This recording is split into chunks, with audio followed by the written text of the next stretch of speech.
tahapan awal yang harus kita lakukan adalah ini. Tahapan yang pertama adalah harus mengalami yang namanya kesadaran spiritual. Dari mana tahapan ini dimulai? Dari sebuah pertanyaan abadi. Siapa diriku? Dari mana aku berasal? Dan kemana aku akan kembali? Karena itu pertanyaan abadi yang disebut dengan pertanyaan sangkan paran. Itu yang disebut dengan ilmu sangkan paraning dumadi. Ilmu sangkan paran itu pertanyaan abadi tentang diri. Itulah implementasi dari kalimat man robuka dari malaikat munkar dan nakir yang harus dipertanyakan di dalam kubur. Sayang sekali banyak yang memahami pertanyaan di dalam kubur justru ketika sudah mati. Ya bagaimana bisa menjawab setelah mati? Lagi hidup aja kita belum bisa menjawab. Kuburan yang sebenarnya adalah tubuh kita. Yang ditanya oleh kita adalah jiwa kita. Siapa jiwa? Jiwa itu bagian dari ruh. Makanya di dalam jiwa itu ada dua. Fa'alhamaha fujuroha wa taqwaha. Dalam jiwa ada dua. Ada fujur, ada takwa. Kenapa ada? Karena jiwa dikasih dua pilihan. Tapi jiwa sudah dikasih pembimbing, Allah dan Rasulnya, Nurullah dan Nur Muhammad. Maka sang jiwa harus bisa melekat menyatu manunggal dengan Allah dan Rasulnya di sini, saat ini, sekarang. Itulah yang disebut dengan syahadat sejati. Makanya syahadat bukan sekedar ucapan, tapi syahadat itu adalah pengalaman spiritual, pengalaman langsung untuk bisa mengalami kesadaran spiritual. Siapa yang sudah syahadat di tingkat itu, maka dia sudah mengawali proses pendewasaan diri dengan kesadaran spiritual. Karena apa? Karena kesadaran itu akan tumbuh secara evolutif. Itu. Nah, kenapa ada orang menua tetapi tidak tumbuh kesadarannya? Nah, harusnya itu dipertanyakan. Ritual agama sudah dilakukan, bahkan rajinnya luar biasa. Buat apa melakukan ritual tanpa kesadaran? Buat apa? Memang kamu robot? Kamu itu manusia yang punya potensi untuk mencapai kesempurnaan, bukan robot. Bukan makhluk yang mekanistis, tapi makhluk yang dinamis, yang terus harus mengalami proses perubahan. Nah, proses perubahan itulah yang abadi. Itu yang disebut dengan evolusi. Mulailah dari sini. Makanya beruntung sekali para sahabat yang sudah memulai proses evolusi kesadaran dari kesadaran spiritual. Makanya siapa yang sudah mengawali proses evolusi dari kesadaran spiritual, berikutnya hidupnya akan berubah 360 derajat.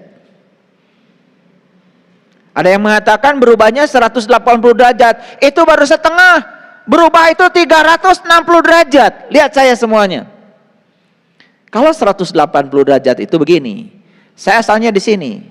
Membuat lingkaran setengah sampai di sini. Itu seberang-seberangan kalau 180 derajat.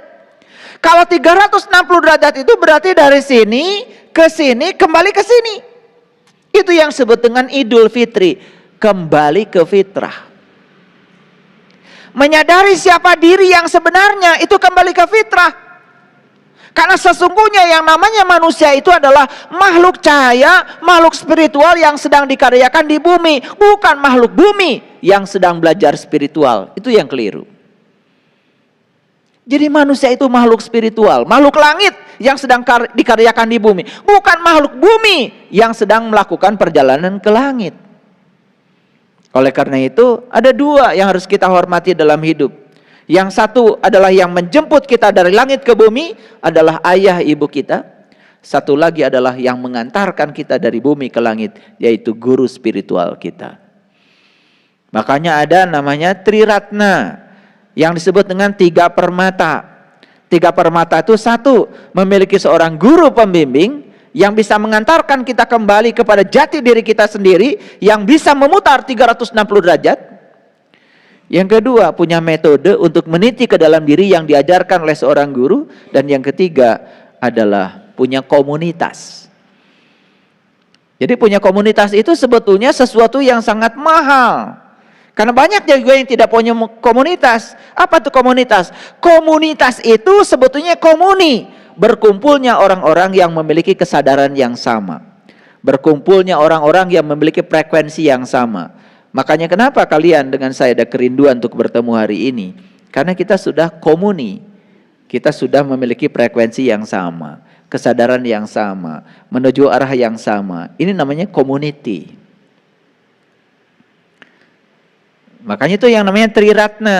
Yang pertama punya guru, yang kedua punya ajaran, yang ketiga adalah punya komunitas yang bisa terus-menerus ya menjaga stabilitas dan kekuatan batin kita untuk mengarah pada tujuan yang sebenarnya. Nah, begitu kita sudah mengalami kesadaran spiritual pada tahap awal, kemudian kita mengalami perubahan dalam hidup 360 derajat. Ngerti ya? Bukan 180 derajat. Itu kembali ke fitrah. Kembali melakoni kehidupan dunia dengan berbekal nilai-nilai spiritual. Kembali menemukan jati diri kita yang sebenarnya. Maka yang ketiga, terkuaknya berbagai fakta dan kebenaran tentang hidup. Betul nggak? Para sahabat merasakan nggak nih? Begitu mencapai kesadaran spiritual, kita mengalami perubahan hidup benar-benar berubah tuh, 360 derajat. Apa yang terjadi? Terkuak berbagai fakta, terkuak berbagai kebenaran. Kenapa? Lihat saya semua. Karena kebenaran itu adanya di fakta. Kebenaran tidak pernah bersembunyi di teori. Ada kabel, dikasih beda potensial, mengalir arus. Apa itu? Fakta. Ternyata ada arus mengalir dalam kabel. Buktinya listrik bisa, lampu bisa menyala. Fakta bukan itu? Fakta. Ilmuwan mencoba mencari cara untuk menjelaskan apa sih arus itu. Lahirlah seorang ilmuwan namanya Ohm. Makanya ya, arus listrik itu ya berhubungan dengan ohm, berhubungan dengan ampere. Itu nama-nama orang. Makanya arus listrik didefinisikan sebagai aliran muatan listrik persatuan waktu. Itu teori. Lahirlah orang yang lebih keren lagi namanya Drude, membuat teori kabut elektron tentang konduktor. Bahwa tembaga yang dipakai sebagai bahan kabel itu memiliki nomor atom 29. Di kulit yang pertama ada 2 elektron, di kulit yang kedua ada 8 elektron, di kulit yang ketiga ada 18 elektron, di kulit yang terakhir ada 1 elektron yang disebut dengan elektron valensi, yang disebut dengan free elektron, elektron bebas. Ketika dikasih beda tegangan, timbul yang namanya medan listrik. Medan listrik menggerakkan elektron, timbul gaya listrik. Ketika ada gaya listrik, timbullah yang disebut dengan arus listrik. Itu teori. Apakah sebenarnya begitu? Belum tentu. Daripada tidak dijelaskan, dijelaskan oleh ilmuwan. Daripada aya penjelasan. Apakah teori tentang listrik yang sekarang dianut oleh manusia itu kebenaran? Bukan. Itu adalah persepsi manusia terhadap arus. Faktanya belum tentu seperti itu. Itu harus bedakan antara teori dengan praktek. Makanya sumber kebenaran adalah fakta, bukan teori, bukan apa kata orang, bukan apa kata kitab, bukan apa kata buku. Saya menjelaskan teori kepada mahasiswa. Kalau mahasiswa tanya sama saya, Pak, kenapa ada arus mengalir dalam kawat? Saya jelaskan seperti tadi. Bahkan saya jelaskan pakai matematika. Saya jelaskan aspek kuantumnya. Saya jelaskan aspek statistiknya. Mahasiswa terbelalak aja. Oh, luar biasa ya Pak. Ntar dulu, belum luar biasa. Karena ini teori. Bisa jadi teori itu adalah halusinasi. Bisa jadi. Karena sekedar memuaskan logika, memuaskan pikiran. Makanya kalau pikiranmu sudah terpuaskan oleh suatu penjelasan, jangan berhenti. Belum tentu penjelasan itu adalah yang sebenarnya. Itu kan persepsi si ilmuwan yang menjelaskannya. Ilmuwan tugasnya kok bikin teori.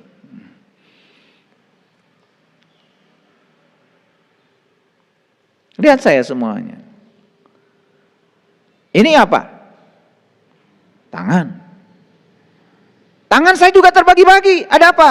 Ada telunjuk, ada ibu jari, ada jari tengah, ada kelingking, betul?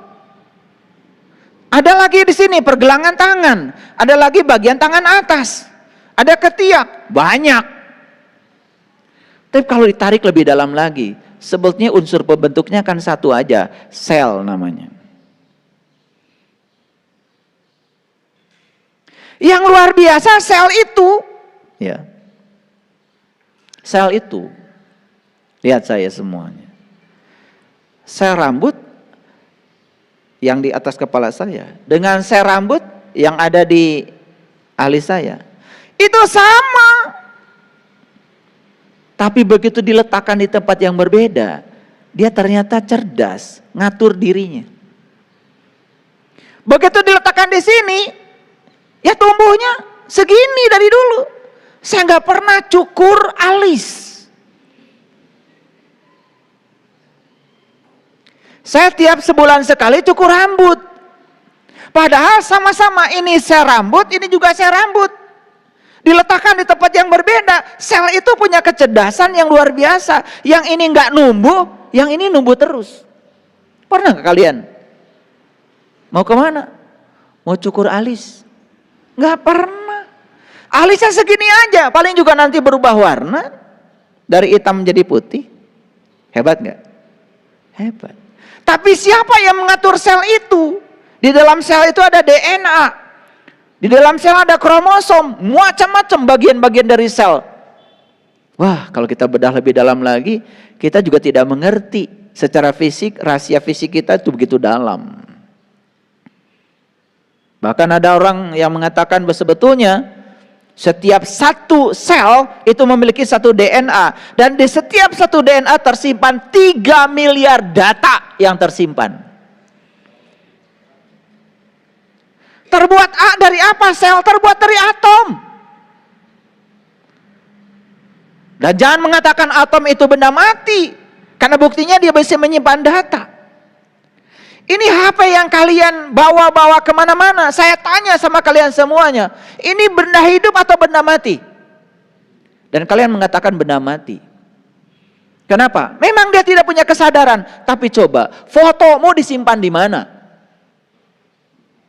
Video setahun yang lalu upacara pernikahanmu disimpan di mana?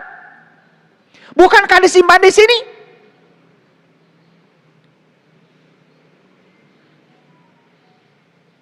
Pertanyaannya, kok benda mati bisa menyimpan data? Kok otak kita bisa menyimpan data ya? Tersusun dari apa? Tersusun dari atom-atom. Atom membentuk molekul, molekul bentuk sel. Makanya kalau kita lari ke teori atom, ujung-ujungnya cuma apa? Dalam atom itu 99,99% adalah ruang kosong. Kalian gak sadar, beli baju itu, yang kalian gunakan kan ruang kosongnya. Mahal-mahal beli baju, yang dipakai ruang kosongnya. Beli emas, yang dipakai kan ruang kosongnya. Beli cincin, makanya ada yang berguna, ada yang berharga. Tapi yang berguna tidak selalu berharga. Yang berharga tidak selalu berguna. Betul? Kalian beli karung, yang dibutuhkan apanya? Karungnya atau ruang kosongnya? Kan ruang kosong yang dipakai. Betul nggak? Coba beli karung beras, yang dipakai kan ruang kosongnya. Yang berguna kan ruang kosongnya. Dibeli nggak ruang kosong? Enggak. Yang berharga apa? Karungnya. Maka yang berharga belum tentu berguna. Kalian beli rumah pengen yang besar, yang kecil? Kenapa? Yang besar biar ruang kosongnya besar. Yang dibeli rumah apa ruang kosong?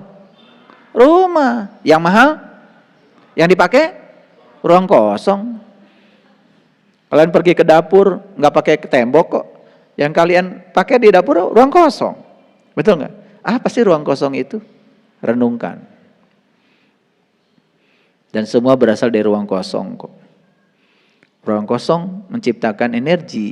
Energi menciptakan materi. Materi jadi energi lagi nanti. Kembali ke ruang kosong. Apa sih ruang kosong itu? Jangan cuma ngomong aja. Innalillahi wa inna ilaihi rajiun. Ngerti juga enggak? Betul enggak? Makanya kalian bernafas. Sekarang. Suatu saat kan kalian menghembuskan napas terakhir. Pergi kemana tuh napas terakhir? Ke ruang kosong. Apa ruang kosong? Di mana kalian tinggal nanti? Kan di ruang kosong. Apa sih ruang kosong itu? Renungkan. Kayaknya jangan ngomong banyak-banyak kalau nggak ngerti. Sebenarnya saya itu nggak malas ngomong kayak gini. Pengennya saya diam menjadi kursi ini kalian ngerti. Iya, daripada teriak-teriak ini. Tapi kalau saya diam, kalian nggak ngerti. Saya teriak-teriak aja nggak ngerti, apalagi kalau saya diam. Saya pengennya kalau kajian itu saya diam aja di sini. Senyum-senyum aja. Kalian langsung ngerti.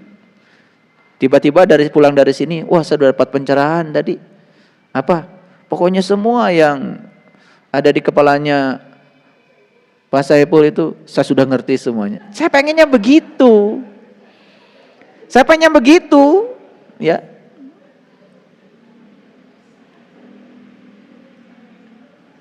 Dan ternyata kita masih perlu perantara. Apa itu? Lihat saya semuanya. Saya sedang berkata, apa yang keluar dari mulut saya ini? Kata-kata. Kata-kata itu energi. Namanya gelombang mekanik. Di sini tuh ada rapatan, renggangan. Namanya gelombang longitudinal. Nah, gelombang longitudinal ini masuk ya. Ada gerbang pada diri kalian. Namanya panca indera. Kalian lihat gerak saya dengan mata. Kalian lihat, dengar suara saya dengan telinga. Bahkan kalian bisa merasakan suara saya. Nah ini perantara, harus ada perantara yang menyampaikan ini. Sehingga semua data yang mengalir, informasi yang mengalir dari otak saya, kemudian masuk ya lewat panca indera, diolah oleh otakmu itu.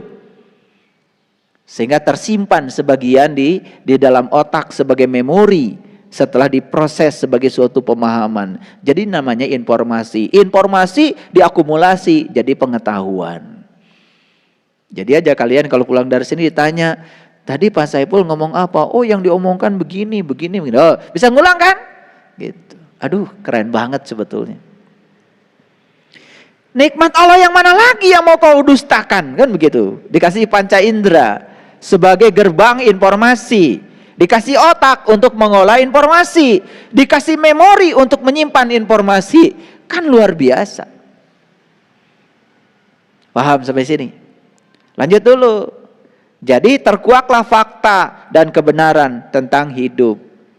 Nah kan kalian juga menyadari ya. Mulai terkuak sedikit-sedikit. Fakta-fakta yang dulu hanya sebatas fakta. Sekarang menjadi kelihatan kebenarannya.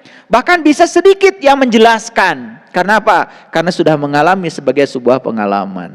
Nah, melalui berbagai pengalaman spiritual, rahasia tentang kehidupan dan alam semesta secara perlahan tersingkap. Dulu kan kalian lihat ruang kosong saja. Sekarang lihat ruang kosong tanpa batas, kalian bisa merasakan Allahu Akbar. Bisa merasakan akbarnya Allah. Betul? Meningkat gak kesadaran? Meningkat. Nah, tetapi begitu kesadaran meningkat, hati-hati. Risiko yang pertama dari orang yang sudah meningkat kesadarannya, yang pertama dia akan mengalami perasaan seakan-akan terlahir kembali. Betul nggak? Betul nggak? Asik kan? Coba, setiap hari Rabu datang ke sini, pulang dari sini seperti lahir kembali. Setiap pulang dari sini seperti lahir kembali. Kenapa? Karena saya mengajak para sahabat semua untuk menjadi diri-diri yang baru. Bukan sekedar tubuh yang baru karena bertambah 1 hari, bertambah 2 hari, bertambah 1 minggu, bertambah 1 bulan. Tetapi kita menjadi diri-diri yang telah berevolusi, memiliki kesadaran yang baru. Makanya harusnya setiap manusia itu setiap saat mengalami pengalaman terlahir kembali. Apa cirinya? 1. Menyadari kebiasaan-kebiasaan buruk yang biasa dilakukan di masa lalu. Coba, begitu kita terlahir kembali, ada nggak perasaan dalam diri kita, oh, dulu saya sering melakukan ini, dan sadar kalau itu kebiasaan buruk. Menyadari kalau itu kebiasaan buruk dan tidak mau melakukannya lagi. Keren nggak itu? Keren nggak itu? Nah, itu naik tuh. Yang kedua, ada kekuatan dalam diri untuk berubah. Ternyata ya, hidup bersih, pikiran jernih, itu ternyata enak ya, gitu kan? Kenapa kalian merasakan enaknya? Kenapa? Karena pernah ngerasain kan pikiran keruh? Pernah ngerasain kan jiwa kotor seperti apa? Pernah merasakan bagaimana dampak dari suatu perbuatan yang buruk? Pernah merasakan kan? Ada yang salah nggak di situ? Ada yang salah nggak di situ? Gak ada. Makanya Tuhan itu tidak pernah menghukum. Allah itu hanya menyuruh, silahkan kamu mengalami pengalaman. Apapun pilihanmu akan ada akibat yang menyertaimu. Di situ kau akan belajar. Yang paling penting, setiap buah dari pembelajaran persembahkan kepadaku. Bisa kebayang gak? Seorang presiden kekuasaannya besar gak? Besar gak? Besar mana kekuasaan presiden dengan kekuasaan RT? RT punya kekuasaan, tetapi dia tidak bisa mengubah apa-apa. Bikin peraturan RT aja nggak diturut. Tapi seorang presiden dengan kekuasaannya bisa bikin peraturan yang sangat besar dampaknya. Oleh karena itu, sangat berbahaya ketika seseorang punya kuasa yang tinggi, terlalu banyak memiliki keinginan pribadi. Bahaya nggak? Bahaya nggak? Sekarang saya mau nanya, presiden itu kuasanya seperberapanya Allah? Seperberapanya Allah? Gak ada apa-apanya. 5 tahun juga berhenti. Allah sang abadi, sang pemilik mutlak dari semesta raya ini punya kekuasaan yang maha kuasa. Bisa kebayang nggak kalau Allah yang maha kuasa punya kepentingan pribadi? Kebayang nggak? Bisa terbayang nggak oleh kalian Allah yang maha kuasa dendaman? Kebayang nggak? Bisa kebayang nggak Allah yang maha kuasa baperan? Kebayang nggak? Coba. Karena dia maha kuasa, maka dia membebaskan diri dari segala keinginan.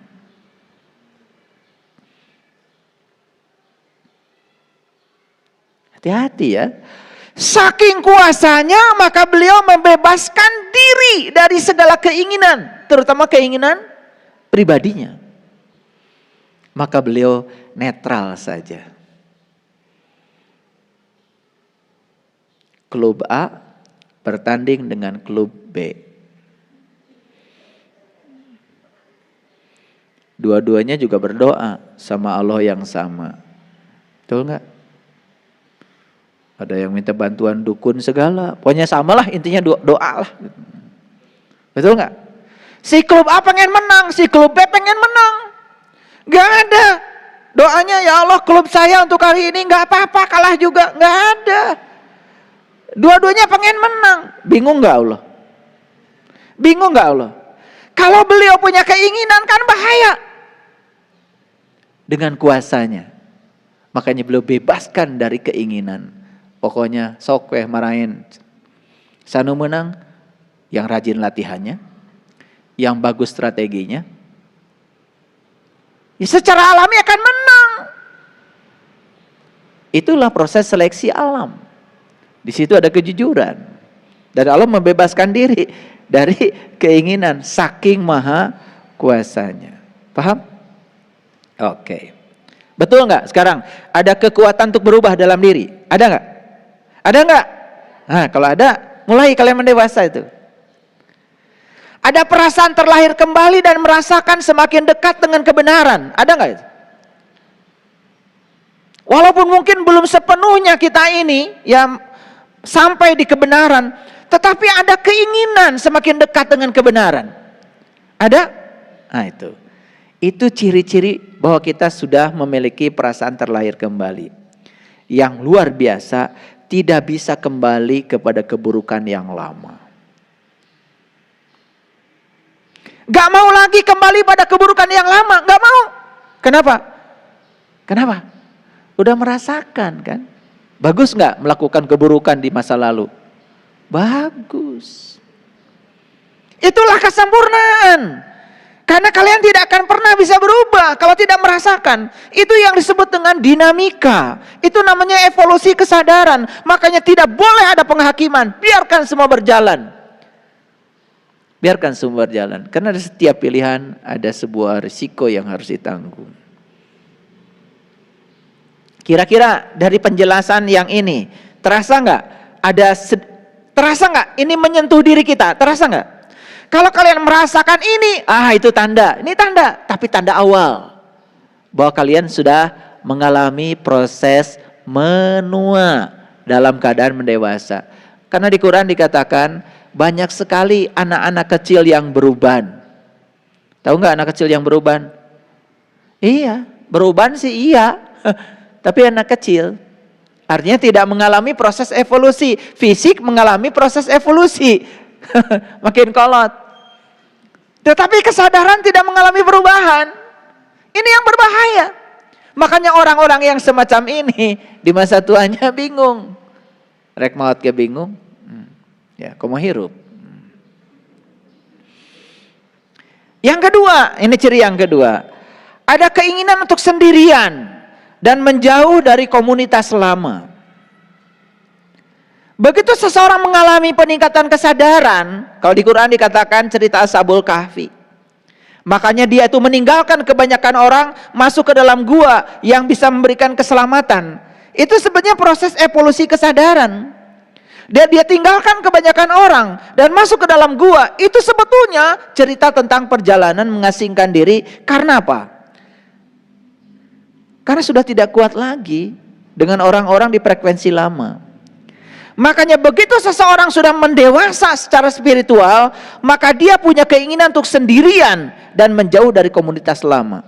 Untuk para sahabat, kalau tidak mengerti apa yang saya sampaikan, nanti dengar kembali kajian saya tentang menjadi orang asing. Itu ada di YouTube ya, supaya saya tidak mengulang-ulang karena waktu kita terbatas.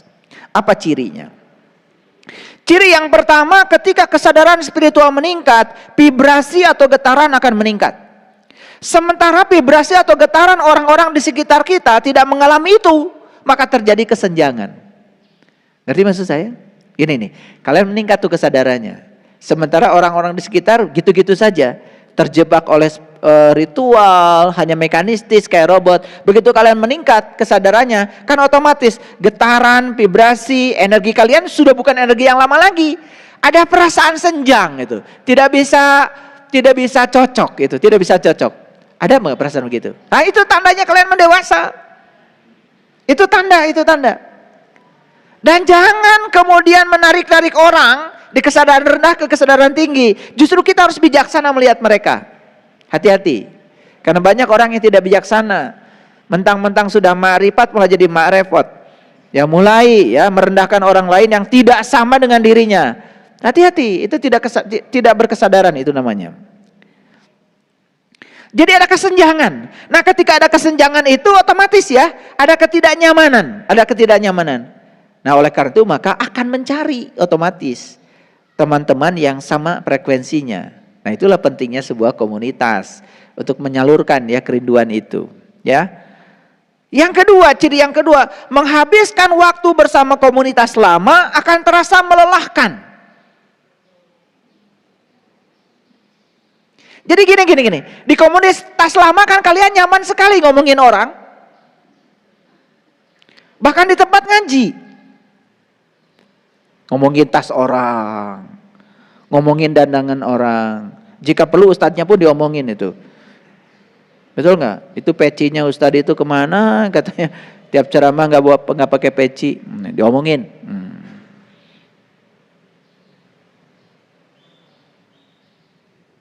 Apa aja dikomentarin. Datang yang baru terlambat. Ibu itu terlambat. Jebian. Ada anak kecil yang nangis di pengajian. Marah. Merasa terganggu. Pokoknya baperan lah. Gitu. Nyaman saja di komunitas lama. Karena sama frekuensinya. Begitu memasuki kesadaran baru. Ketemu dengan ibu-ibu yang ya gitulah. Sebetulnya kan saya bukan ngomongin orang, cuman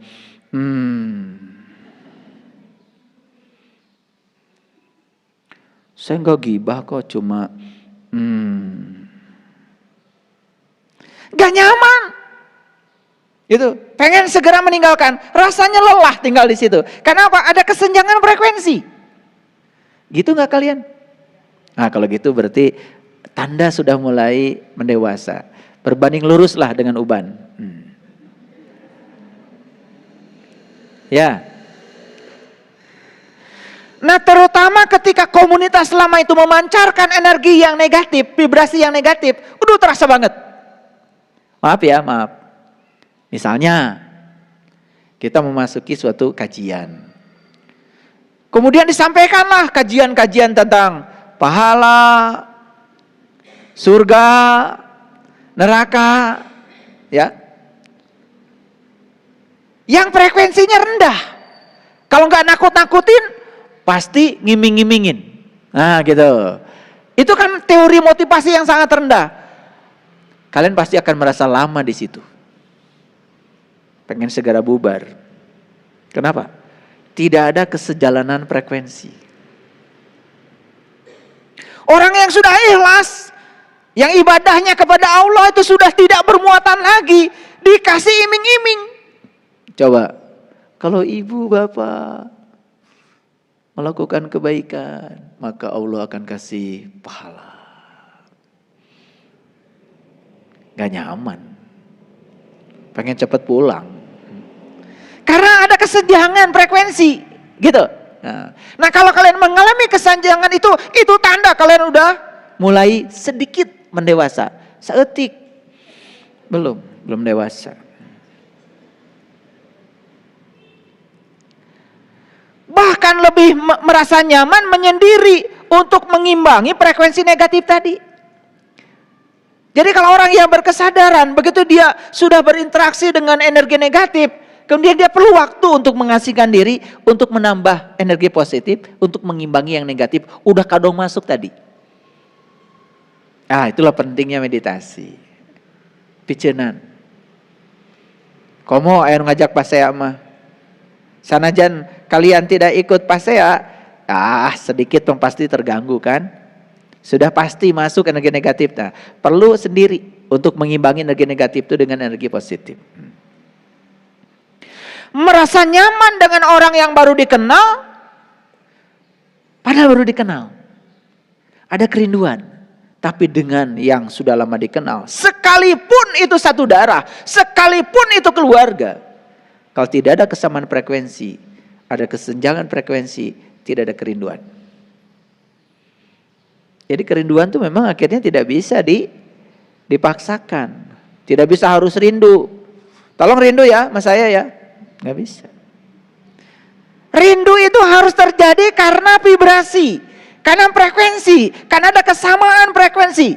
Begitu tidak ada kesamaan frekuensi, tidak ada kerinduan. Jadi nggak bisa dipaksakan. Ya. Makanya banyak sekali yang mengeluh pada saya. Ayah, kok pasangan saya kelihatannya tidak cinta sama saya. Minta doanya Allah, ayah, supaya pasangan saya cinta. Eta masih minta doa. Wiridan katanya supaya cinta. Ya saya kasih ya wiridanya. Wiridanya ya tentu saja ungkapkan cinta, jangan memaksakan cinta. Itu wiridanya. Tapi bukan dibaca ungkapkan cinta, bukan begitu. Ungkapkan cintamu. Makanya hukum semestanya sederhana. Siapa yang mengungkapkan cinta pasti akan dicintai. Gitu aja. Yang kalian lakukan apa? Memaksakan cinta. Baik, yang ketiga, tidak lagi tertarik pada hal-hal palsu dan dangkal dalam hidup. Betul? Jadi kalau ada orang ngomong yang palsu-palsu, keyakinan palsu. Ya, surga palsu. Neraka mah nggak ada yang palsu, asli KB. Akhirat palsu, Lailatul Qadar palsu. Nah, ketika ada yang palsu-palsu itu tidak tertarik lagi. Sudah palsu, dangkal lagi, tidak tertarik lagi. Kenapa? Karena udah tahu yang asli. Sok nu terang tas asli, dia bisa tahu mana tas palsu. Anak saya itu yang paling besar, Teh Putri, mau tas kayak apapun kesamaannya dengan yang asli, tetap aja dia tahu itu palsu. Kenapa? Karena dia tahu yang asli. Makanya orang yang senang pada yang palsu, itu tandanya masih palsu. Karena orang yang sudah tahu yang asli tidak tertarik pada yang palsu. Orang yang senang berbicara kedangkalan itu tandanya masih dangkal. Karena orang yang sudah masuk di kedalaman, dia tidak tertarik lagi bicara soal yang dangkal-dangkal. Lamun ka laut teh. Di laut masuk eta mutiara. Di mana mutiara teh? Eta pabalatak di pantai. Oh mohon eta teh mutiara. Tuh, karena tidak tahu mutiara. Tertarik pada cangkang mutiara. Tapi orang yang sudah tahu mutiara mah di pantai itu mutiara mah ada di kedalaman. Betul enggak? Iya. Dia tidak akan tertipu. Ulangi. Orang yang masih tertarik pada hal-hal palsu, berarti dia masih palsu, belum tahu yang asli. Orang yang tertarik pada hal-hal yang dangkal, itu tandanya masih dangkal, belum pernah menyelami kedalaman. Tetapi pesan dari saya satu, sekalipun kita sudah tahu kedalaman, kalau kita diajak bicara yang dangkal-dangkal, tetap harus hormat sama mereka yang dangkal. Tidak usah memaksakan mereka harus tahu yang ada di kedalaman. Malam yazuk lam ya'rib, yang tidak ngalamin tidak akan paham. Tetap kita harus menjaga rasa hormat pada siapapun. Lebih tertarik pada hal-hal yang alami, yang tulus, yang bersih, yang penuh dengan kemurnian. Betul nggak? Senangnya yang alami. Tahu alami? Alami itu nggak dibuat-buat, gitu. Alami aja. Kalau mau senyum, alami aja. Nggak usah 2 cm ke kiri, 2 cm ke kanan, nggak usah. Ya memang bibirna berat sabelah kumaha. Ya seadanya aja. Alami aja.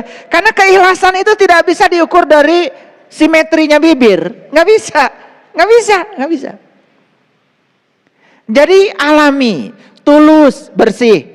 Kalau datang ke rumah saya, kemudian di rumah saya ngerepotin, nggak usah. Ayah, mohon maaf ngerepotin. Ya memang kamu ngerepotin. Nggak usah banyak ngomong gitu deh.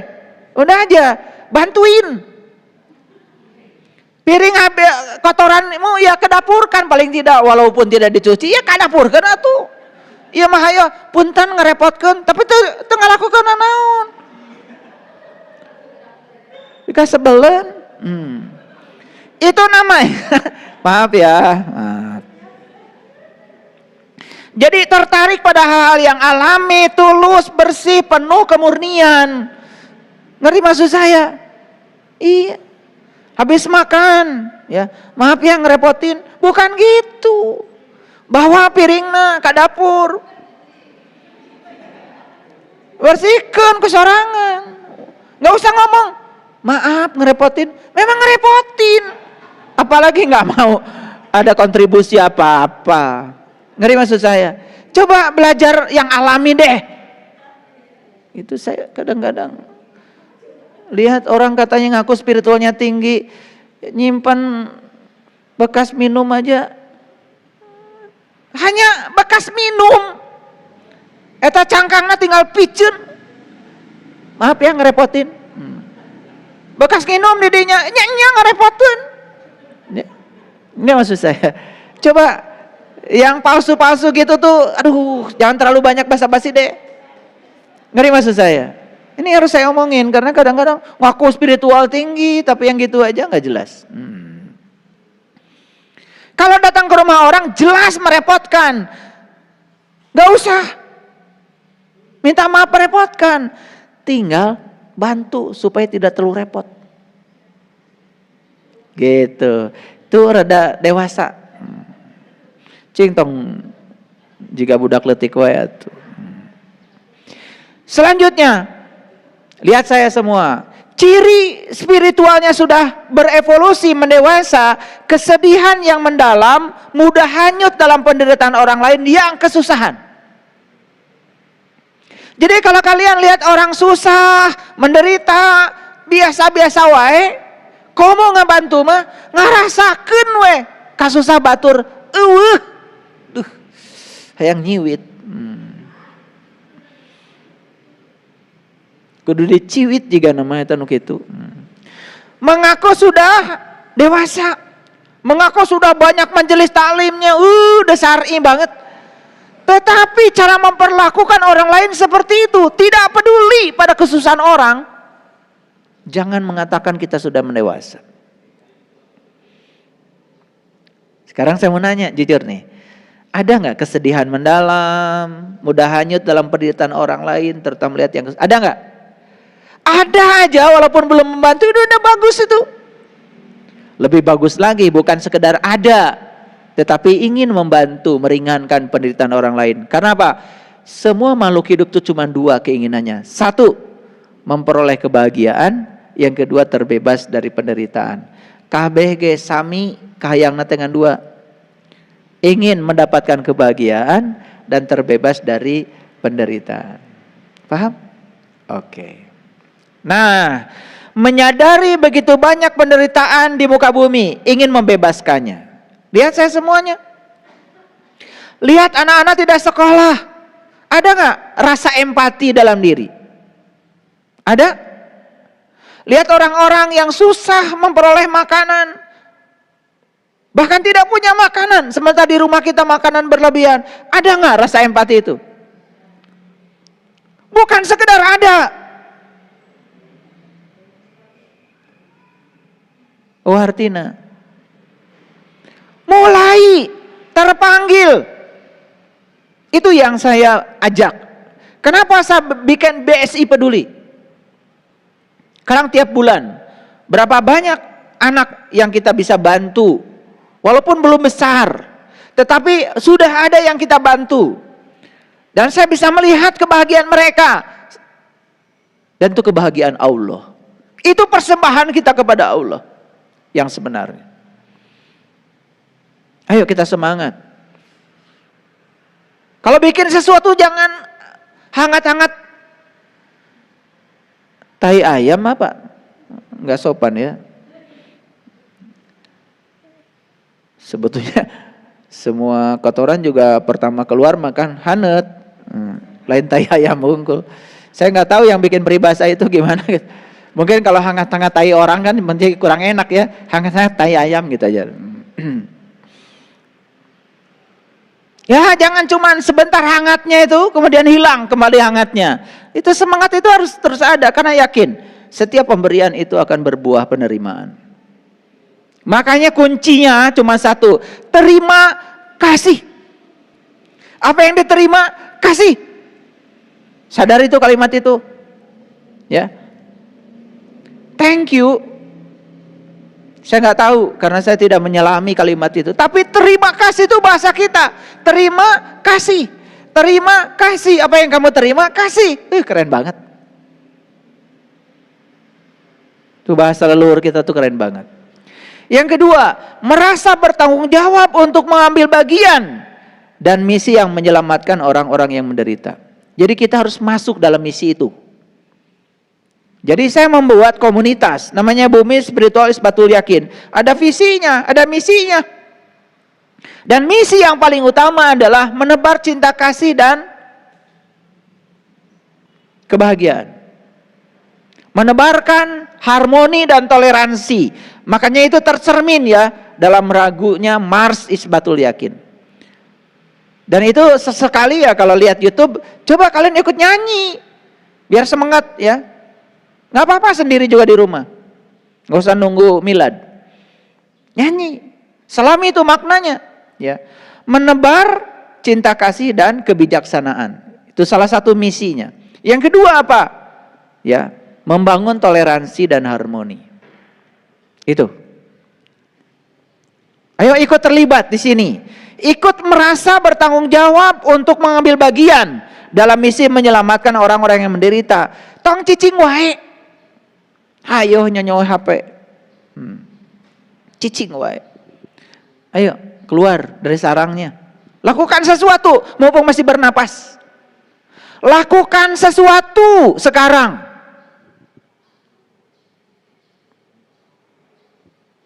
Nih, saya sampai kayak gini saya ngajak kalian semua. Selanjutnya, ciri yang sudah menewasa, menua dan mendewasa, mempunyai keinginan yang tinggi untuk membuat dunia menjadi tempat yang lebih baik. Piraku atuh.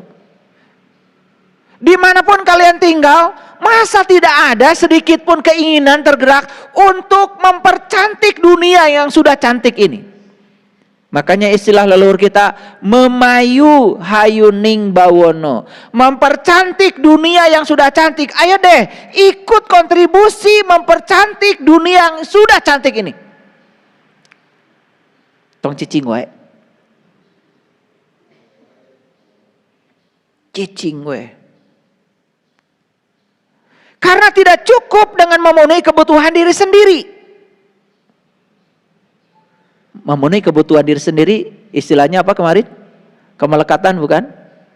Kita harus punya cinta kasih.